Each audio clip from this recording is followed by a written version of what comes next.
എൻ്റെ പുതിയ വീഡിയോയിലേക്ക് എല്ലാ കൂട്ടുകാർക്കും സ്വാഗതം.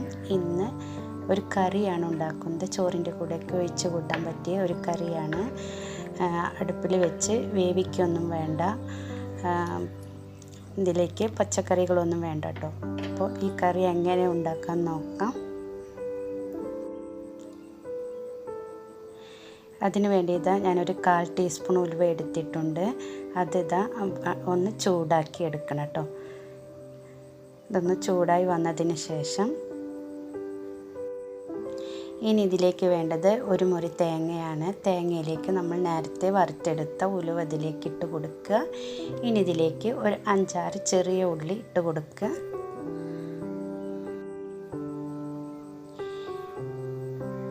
ഇനി ഇതിലേക്ക് വേണ്ടത് 1 ടീസ്പൂൺ മഞ്ഞൾപ്പൊടി, 1.5 ടീസ്പൂൺ മുളക് പൊടി, 1 ടീസ്പൂൺ മല്ലിപ്പൊടി, ഇവയൊക്കെയാണ്. ഇനി നമുക്ക് ഇതെല്ലാം ഒരു മിക്സിയുടെ ജാറിലേക്ക് ഇട്ട് കൊടുക്കുക. എന്നിട്ട് ഇതിലേക്ക് കുറച്ച് പുളിയും കൂടി ഒഴിക്കണം കേട്ടോ. ഒരു നാരങ്ങ വലുപ്പത്തിലുള്ള പുളിയാണ് ഞാൻ എടുത്തിട്ടുള്ളത്.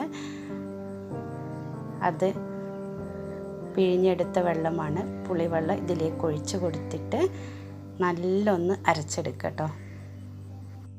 അപ്പോൾ ഇതാ ഒരു പാൻ ചൂടാക്കി അതിലേക്ക് 2 ടീസ്പൂൺ വെളിച്ചെണ്ണ ഞാൻ ഒഴിച്ച് കൊടുക്കുന്നുണ്ട്. അതിലേക്ക് 1/4 ടീസ്പൂൺ കടുക്, ഒരു 2-3-4 ചെറിയ ഉള്ളി ചെറുതായി അരിഞ്ഞതാണ്, അതും കൂടി ഇതിലേക്ക് ഇട്ട് കൊടുക്കുക.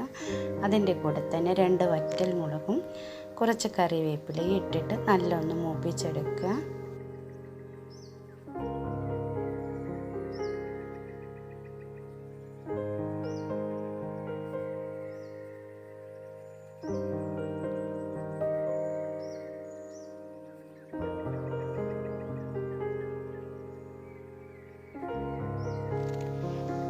ഇനി ഇതൊന്ന് മൂത്ത് വരട്ടെ. മൂത്ത് വന്നതിന് ശേഷം നമുക്ക് നേരത്തെ തയ്യാറാക്കി വെച്ച അരപ്പൊഴിച്ച് കൊടുക്കണം.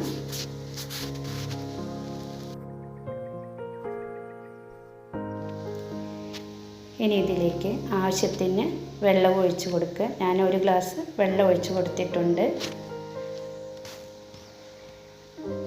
ആവശ്യത്തിന് ഉപ്പിട്ട് കൊടുക്കുക. ഇത്ര മതി. ഇതൊന്ന് ചൂടായാൽ മതി. തിളക്കൊന്നും വേണ്ട കേട്ടോ. തിളപ്പിച്ചെടുക്കൊന്നും ചെയ്യരുത്. ഇത്രയേ ഉള്ളൂ. നല്ല ടേസ്റ്റാണ് ചോറിൻ്റെ കൂടെയൊക്കെ ഒഴിച്ച് കഴിക്കാൻ. അപ്പോൾ ഇങ്ങനെ ട്രൈ ചെയ്തിട്ടില്ലെങ്കിൽ ഒന്നുണ്ടാക്കി നോക്കുക. പച്ചക്കറി ഒന്നും ഇല്ലാത്ത ദിവസം ഇങ്ങനെ ഒന്നുണ്ടാക്കി നോക്കുക.